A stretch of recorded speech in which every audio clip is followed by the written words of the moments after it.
राज्य माध्यमिक आणि उच्च माध्यमिक शिक्षण मंडळाच्या वतीनं घेण्यात आलेल्या 12वी परीक्षेचा निकाल आज दुपारी 1 वाजता जाहीर करण्यात आला। 11 फेब्रुवारी ते 18 मार्च 2025 या दरम्यान ही परीक्षा घेण्यात आली होती। राज्य माध्यमिक आणि उच्च माध्यमिक शिक्षण मंडळाच्या कोल्हापूर विभागीय मंडळाअंतर्गत येणाऱ्या कोल्हापूर, सांगली, सातारा असे 3 जिल्हे मिळून विभागीय निकाल 93.64% लागलाय। एकूण 1,13,195 जणांनी परीक्षा दिली होती।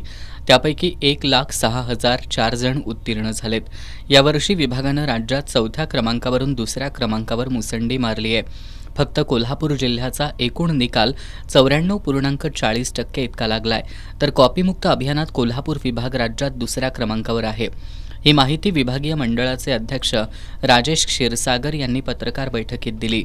चालू वर्षी क्रमांक 2 वर आहे राज्यामध्ये आणि या निकालाची काही वैशिष्ट्ये आणि सांख्यिकी माहितीवर आपण जर नजर टाकली तर आपल्याला लक्षात येतं की चालू वर्षी निकालामध्ये दर्जात्मक वाढ झालेली आपल्याला दिसून येते।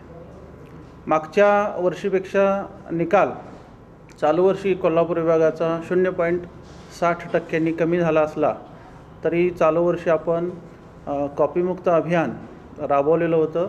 राज्यस्तरावरून तशा सूचना आपल्याला प्राप्त झाल्या होत्या आणि तिन्ही विभागामध्ये आपण डिसेंबर महिन्यापासूनच एक चांगली वातावरण निर्मिती केली होती, जेणेकरून निकालामध्ये गुणात्मक पण वाढ होईल। MCVC म्हणजे व्यावसायिक शाखेचा निकाल हा 92.40% आणि ITIचा जो निकाल आहे तो 89.57% इतका आहे। मुलामुलींचा जर आपण तुलनात्मक विचार केला तर राज्याप्रमाणेच कोल्हापूर विभागीय मंडळांतर्गत सुद्धा मुली निकालामध्ये पुढे असलेल्या आपल्याला दिसत आहेत। मुलांच्या निकालाची टक्केवारी किंवा प्रमाण जे आहे ते 90.71% एवढं आहे आणि मुलींचं प्रमाण 96.92% इतकं आहे। म्हणजे 6.21% इतकं प्रमाण मुलींचं अधिकचं आपल्याला दिसून येतं। सर्व उत्तीर्ण विद्यार्थ्यांचं कोल्हापूर आणि कोकण विभागीय मंडळामार्फत मी हार्दिक अभिनंदन करतो आणि पुढच्या वाटचालीला शुभेच्छा देतो। धन्यवाद। मागील वर्षी कोल्हापूर विभागाचा निकाल 95.66% लागला होता। त्यामुळे गतवर्षीच्या तुलनेत यावर्षी निकालात 1.26% घट झाली आहे।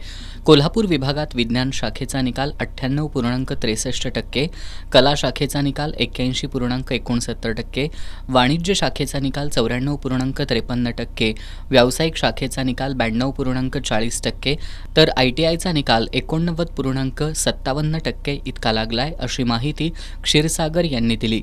या पत्रकार बैठकीला सहाय्यक उपसंचालक स्मिता गौड, माध्यमिक शिक्षण अधिकारी एकनाथ आंबोकर, सहसचिव बसवेश्वर किल्लेदार, सहाय्यक सचिव सुभाष दुधगावकर, 12वी शाखा अधिकारी आम्रपाल बनसोडे, रणजित देसाई आदी उपस्थित होते।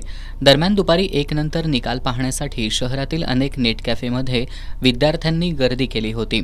यासह अनेकांनी मोबाईलवर निकाल पाहायला पसंती दिली। निकालानंतर अनेक विद्यार्थ्यांनी एकमेकांना शुभेच्छा देत आनंद साजरा केला। त्याचबरोबर पालकांनी मुलांना पेढे भरवत त्यांचं अभिनंदन केलं।